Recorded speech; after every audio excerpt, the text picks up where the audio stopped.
तो चलिए आज जो बता रहे हैं स्नान कौन सा पानी से करना चाहिए और कौन सा स्थान में करना सबसे स्वास्थ्य के लिए उत्तम है, जिसमें कि आप सबको अब बता रहे हैं सबसे पवित्र जो जल कहा जाए वो है कुआं का पानी। और दूसरा उससे भी पवित्र जल जब कहा जाए तो उससे भी ताकतवर वो है झरना का पानी। जब उससे भी ताकतवर जब कहा जाए तो वो है नदी का पानी। और इससे भी पवित्र जब जल कहा जाए तो वो है गंगा का पानी। तो इसी प्रकार से ये सब पानी से नहाने से शरीर में क्या फायदा होता है।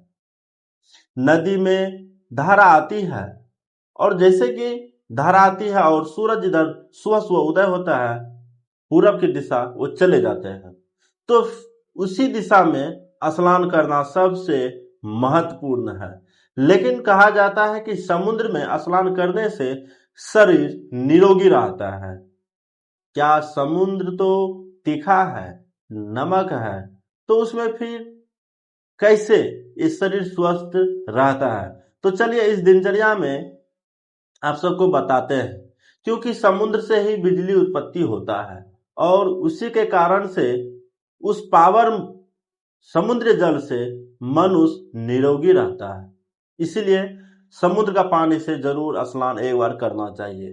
तो चलिए जो समुद्र में नहीं जा सकता, नौकरी है, बिजनेस करता है, तो चलिए उसके लिए कुछ उपाय बताते हैं। जैसे कि घर के पानी है और उसमें समुद्र की नमक मिला करके स्नान कर सकते हैं, लेकिन उस स्नान करने के बाद पवित्र जल से फिर स्नान करना आवश्यक है, बहुत जरूरी है। अर्थात जब समुद्र में जब स्नान कर रहे हैं तो फिर शुद्ध पानी पवित्र पानी से स्नान करने चाहिए। तो जी हाँ, तो गंगा जल या ट्यूबवेल के पानी से स्नान करना चाहिए, क्योंकि समुद्र का पानी जो होता है बड़ी खारी होता है, तीखा होता है। तो चलिए स्नान ना कर पाए ऐसी स्थिति में हमको क्या करना चाहिए, मनुष्य को क्या करना चाहिए। क्या मनुष्य को स्नान करना सबसे महत्वपूर्ण है, लेकिन कई बार ऐसा परिस्थितियां आता है कि मनुष्य स्नान नहीं कर पाते हैं। जैसे कि लंबा सफर 4 दिन 5 दिन का सफर है, तो क्या करें, क्या मनुष्य बीमार पड़ जाएगा या डेली स्नान करना सबसे महत्वपूर्ण बात है, या मेरा दिनचर्या समाप्त हो जाएगी। तो चलिए जीवन में कुछ बार ऐसी परिस्थितियां आती हैं, हर मनुष्य को एक बार आता है जब कहीं लंबा बीमार पड़ गया हो या तो कहीं एक्सीडेंट में कुछ दुर्घटना घट गया हो, वो तो स्नान नहीं कर पाएंगे। तो उसके लिए क्या करना चाहिए, तो स्वयं साक्षात विष्णु जी का, विष्णु भगवान का ध्यान मंगलम करना चाहिए। जैसे कि उसका समर कमलों से जितना भी गंगा का धारा चलती है हृदय में समा लेना चाहिए, उससे भी आप गंगा स्नान हो जाएगा। जिसमें कि आप सबको फिर बताते हैं जो ध्यान भी नहीं कर पाता हो फिर वो कैसे करेगा। तो उसके लिए सबसे महत्वपूर्ण बात है, तो चलिए आगे स्नान करने की तो विधि हम बता रहे हैं, लेकिन जैसे कि घर में स्नान होता है, ये कहा जाए तो एक संत का एक शास्त्र की विधि है स्नान करने का, और इसमें वस्त्रहीन होकर के स्नान करना चाहिए या नहीं। इस दिनचर्या में अपना जिंदगी बदल सकता है।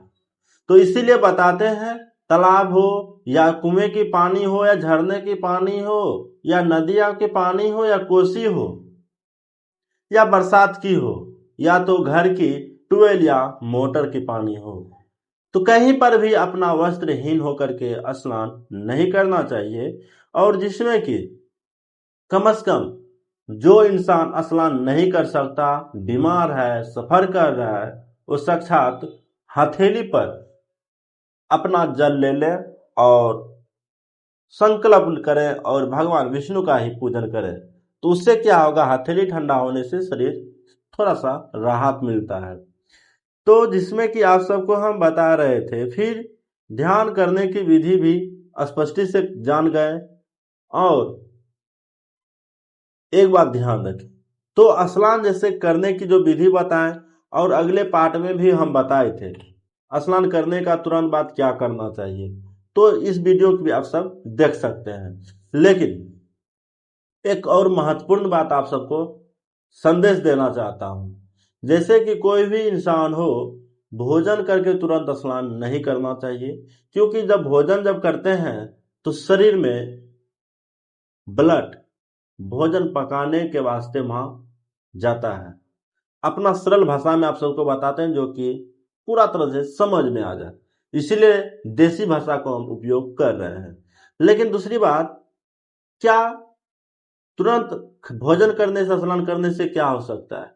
तो आपको गैस एसिडिटी जिसको बोलते हैं, नहीं पचना, ये सब प्रक्रिया होता है। जब भोजन जिस टाइम करते हैं उस टाइम शरीर हीट होता है, या ठंडी हो या गर्मी हो, क्योंकि वात का पित्त तीनों काम करता है भोजन को पचाने, जठर अग्नि उत्पत्ति होता है, इसलिए तुरंत स्नान नहीं करना चाहिए।